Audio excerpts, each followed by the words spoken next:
Okay guys, so in this video, I'll teach you how to fix missing base comments. Okay, so all buildings, all roof panels should have walls below them, with the exception of uh, attachments. Okay, so attachments we do not need base or uh, base or walls below them. But for this one, we need to have a base. Okay.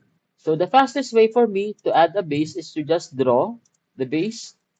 Okay. I'm just using S tool, and then we need to add a small. I think it's better to insert it, guys. Insert it in the main building, so that we can avoid having gaps. Okay. So it's better to insert them, and then we need to have a small wall before using the copy wall option. Okay. Why? Why do we need to have a small wall?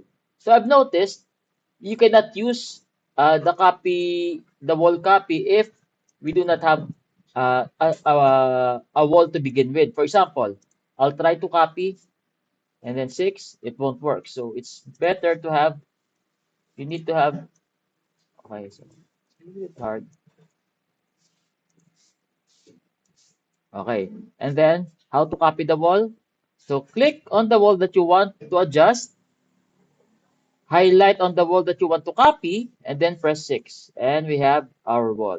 And then lastly, let's group and then uh, use the autofix function. And there you have it. We have our wall. So thank you guys.